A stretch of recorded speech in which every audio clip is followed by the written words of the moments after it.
अच्छा, जब ये बुलडोजर को लेकर कुछ आपके ऊपर आरोप लगते हैं, बुलडोजर को अपोजिशन एक अत्याचार के प्रतीक के तौर पर प्रस्तुत करता है, ऐसा क्यों? बुलडोजर उत्तर प्रदेश की इंफ्रास्ट्रक्चर की ताकत बन के उभरा है। देखिए, जर्जर को तोड़ करके ही नया इमारत खड़ा होता है। गुंडा राज का, माफिया राज का। कि विपक्ष ने बुलडोजर को अत्याचार का प्रतीक बनाया, आप इसका जवाब क्यों नहीं देते? देखिए, मैं तो रोज ही बोल रहा हूं, विपक्ष के पास कोई मुद्दा ही नहीं है। वे जनता के प्रश्नों से घिरे हुए हैं। जनता उनसे पूछना चाहती है कि आतंकी वारदात के लिए जिम्मेदार तत्वों के प्रति समाजवादी पार्टी का सॉफ्ट कॉर्नर क्यों रहा। समाजवादी पार्टी के मुखिया को इसके बारे में जनता को बहुत स्पष्ट बताना पड़ेगा। और बुलडोजर की जहां तक बात है, उत्तर प्रदेश के इंफ्रास्ट्रक्चर, अर्थव्यवस्था की रीढ़ होती है, इंफ्रास्ट्रक्चर होती है। उत्तर प्रदेश का बुलडोजर उत्तर प्रदेश के इंफ्रास्ट्रक्चर डेवलपमेंट का प्रतीक है।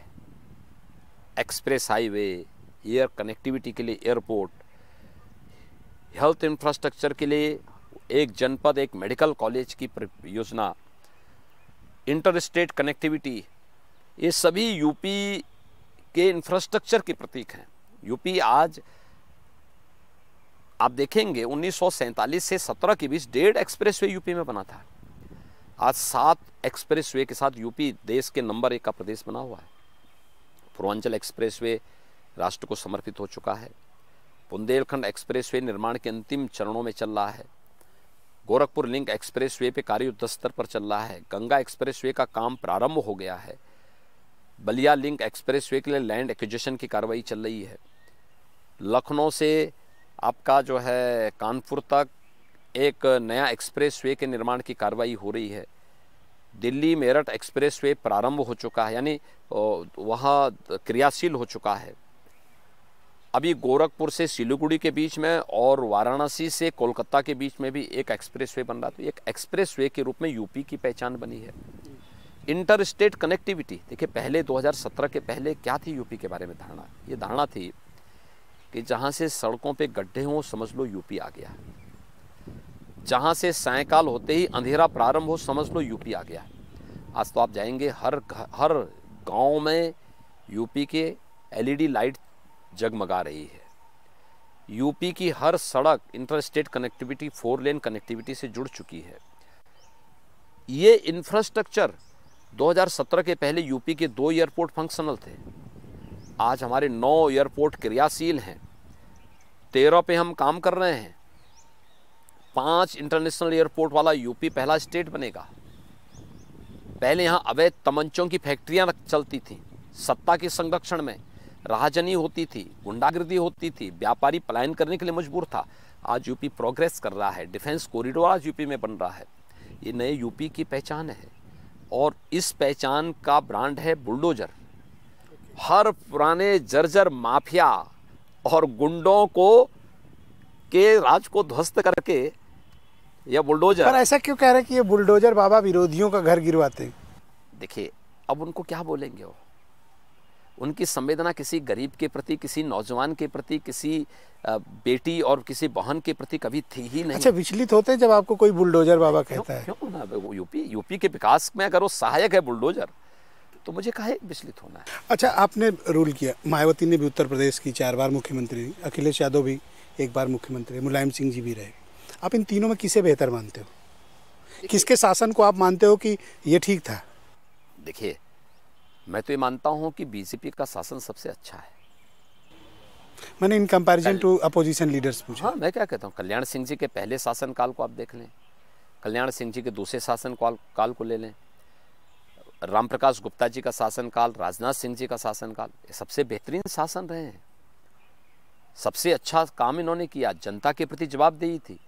हमारी जवाबदेही गाँव के विकास के लिए थी, गरीब के लिए थी, किसान के लिए थी, नौजवान के लिए थी, महिलाओं के लिए थी।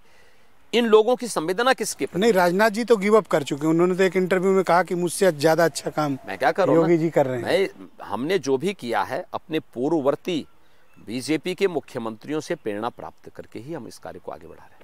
इनको आप कैसा, दोनों को, तीनों लोगों को कंपेयर करते हैं? देखिए, तीनों शासनकाल को शासन की प्रतीक थे और इन तीनों शासनकाल में बीजेपी के सामने, ये बीजेपी नहीं पूरे प्रदेश के सामने पहचान का संकट खड़ा हो। मायावती के लिए आप क्या देखते हैं कि उनके बारे में आपकी क्या धारणा है? देखिए, कभी खुलकर बोलते नहीं आप उनके लिए? नहीं, मैं क्यों नहीं बोलता हूँ, मैं वही बोलता हूँ कि उन लोगों ने तो आज बात करते हैं मायावती जी पे, स्वयं के विकास के बाद। देखिए, मुख्यमंत्री के नाते मैं अपने पूर्ववर्तियों से हमेशा सलाह भी लेता हूँ, बातचीत भी करता हूँ। ओके, मायावती जी से बात करते हैं? मायावती जी से भी बात करता हूँ, मैं अखिलेश जी से भी बात करता हूँ, मुलायम सिंह जी से भी हालचाल लेता हूँ, बातचीत करता हूँ। क्या सलाह लेते हैं आप इन लोगों से? जैसे कोविड के दौरान कोविड प्रबंधन के मुद्दे पे मैंने चर्चा की थी।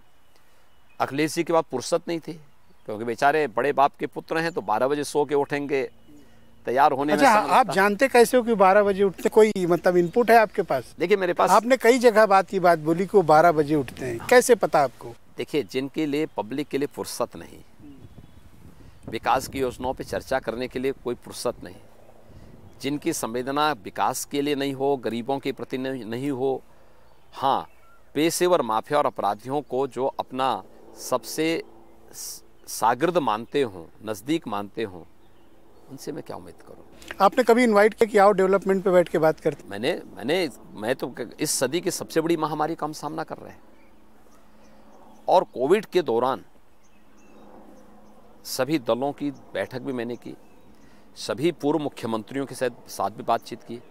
फिर मुझे लगा कि हो सकता है मुख्यमंत्री के नाते हो सकता है उनको मेरे पास आने में संकोच हो, तो मैंने राजभवन में बैठक करवाई। राज्यपाल जी से मैंने अनुरोध किया, राज्यपाल जी ने आमंत्रित भी किया, नहीं आए लोग। मायावती जी ने तो अपना प्रतिनिधि भेजा था, लेकिन अखिलेश जी ने तो वो भी नहीं भेजा, बहिष्कार किया बैठक का। यानी कोविड प्रबंधन का भी बहिष्कार किए लोग, तो इनको जनता के जीवन से मतलब नहीं था।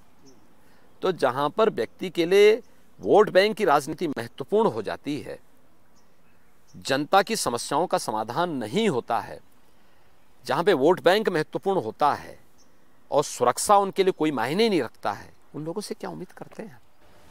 अब हम लोग थोड़ा घटना की तरफ बढ़ते हैं। कुछ आइकॉनिक घटनाएं बड़ी उत्तर प्रदेश में हुई। एक मुख्यमंत्री के तौर पर आपको दुख हुआ जब हाथरस की घटना हुई?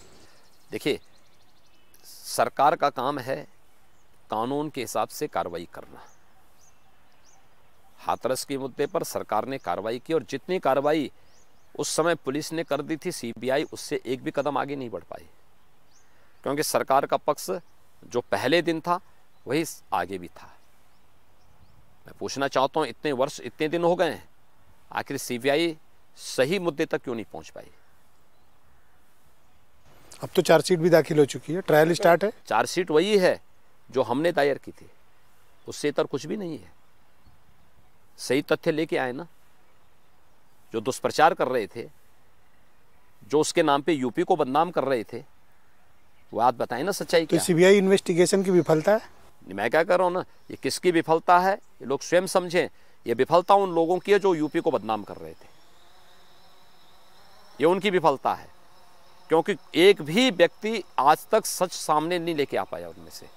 पर रात में 2 बजे एक बच्ची की डेड बॉडी को क्रीमेट करा देना, ये क्या सही फैसला है?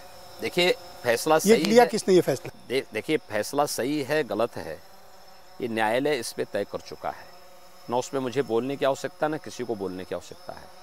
लेकिन अधिक से अधिक लोगों की जान को बचाना, हर व्यक्ति की जान को बचाना, ये भी महत्वपूर्ण है। पुलिस ने किन परिस्थितियों में लिया है, कोई नियम नहीं है इस बात का कि आप अंतिम संस्कार की कार्रवाई कब करें, कोई इस प्रकार का वो नहीं है। क्या काशी में 24 घंटे दाह संस्कार के कार्यक्रम नहीं होते हैं क्या? महाजन एन गतः स पंथ, अगर जिसने भारत की परंपरा को माना है, जो परंपरा लोक कल्याण के लिए हो वही परंपरा बन जाती है। पर ये तो मानते हैं कि अगर ये नहीं हुआ होता तो इतना बड़ा मुद्दा नहीं होता। ये तो बनाया गया मुद्दा, विपक्ष का कोई मुद्दा ही नहीं था, कांग्रेस के पास कोई मुद्दा नहीं था, सपा के पास कोई मुद्दा नहीं था, तो इसको जबरदस्ती बाल की खाल उधेड़ने वाली स्थिति थी इसमें। मुझे तो बताइए कि क्या राजनीतिक दल तय करेंगे कौन सी परंपरा लागू होनी है? कभी नहीं, समाज तय करता है।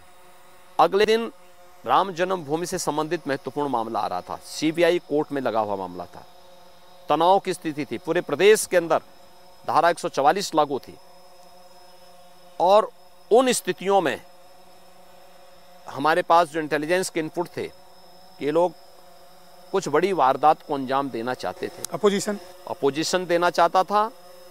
इसमें कुछ ऐसे संगठन संलिप्त थे जिनके लोगों को बाद में हमने पकड़ करके बंद भी करवाया, जिसमें से जो लोग आज भी जेल के अंदर बंद हैं, जो लोग उस साजिश के पार्ट थे वो आज भी जेल के अंदर बंद थे। विदेशी फंडिंग हो रही थी। जो उस समय सोशल मीडिया में एक्टिव थे, कौन तत्व थे? मुझे बताओ, जिनको हाथरस की भौगोलिक जानकारी ना हो, जिन्हें भौगोलिक जानकारी ना हो हाथरस की। ये बात आप केरल के पत्रकार के बारे में कह रहे हैं? यूएस के, यूएई से, यूके से, कनाडा से आने वाले ट्वीट क्या प्रदर्शित करते थे, क्या करते थे? जो उनको यहाँ घटना की जानकारी नहीं, लेकिन वो ट्वीट किए जा रहे थे वहाँ से। आपको साजिश नहीं लगती किसके पीछे? तो हाथरस पे आप अपने पुराने स्टैंड पे कायम हैं?